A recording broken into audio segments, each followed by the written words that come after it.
Thinking of buying a Volkswagen Passat or Skoda Superb estate?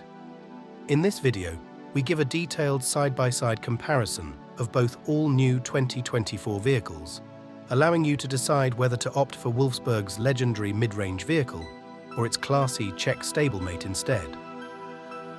So buckle up and let's get started. As this time around, primary development of the 9th generation Passat was handed to Skoda, it's easy to think that as both vehicles are a product of VW's shared modular MQB toolkit, all we have here is a simple case of badge engineering.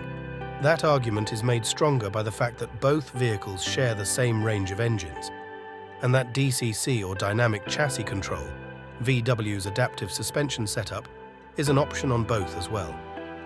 However, each car does have its own character, both in terms of chassis tweaks, but also their exterior appearances and interior design.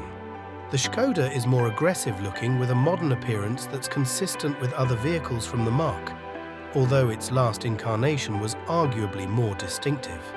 In this respect, for us, the Passat wins here, especially in elegance trim, as shown, with its gorgeous Napoli alloy wheels. However, the Superb's upper L and K trim comes a close second. With the Passat, it's stylish enough to look back at it once parked up. With the Superb, we're not so sure. For their interiors, each has clearly employed a different design philosophy, with the Passat using a traditional evolutionary approach, while the Skoda features a scalloped dash design, which is more modern and adventurous. While the two-spoke Skoda steering wheel is somewhat odd, its physical climate controls beat the capacitive sliders in the Passat. And for us, the Superb has more of a sense of occasion and quality, meaning it's the more special of the two.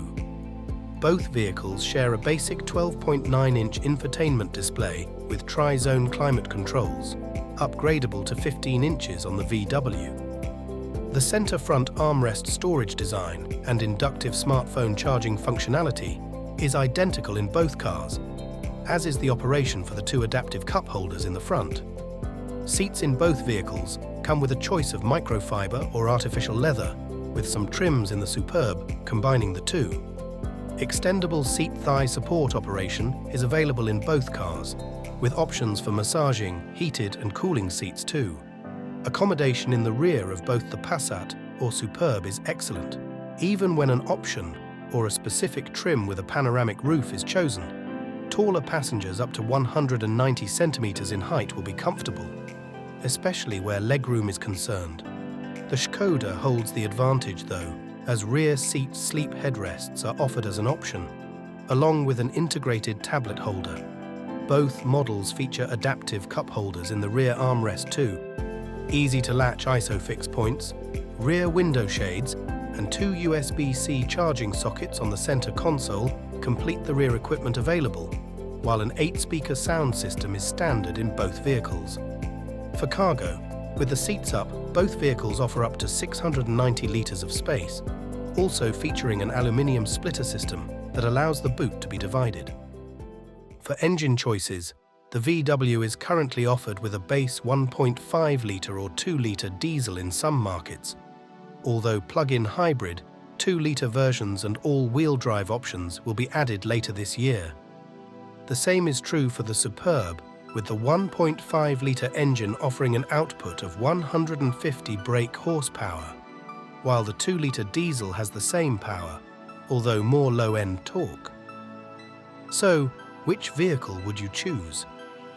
In an ideal world, we'd take the Passat with the climate controls and rear seat headrests from the Skoda, and then wait for the 2-litre all-wheel drive variant, specified with adaptive dampers. In truth, both cars offer a better driving experience to their SUV counterparts, despite lacking the lofty driving position most drivers have come to enjoy. So that's our choice. What's yours? Leave us your comments below and don't forget to subscribe. Until next time.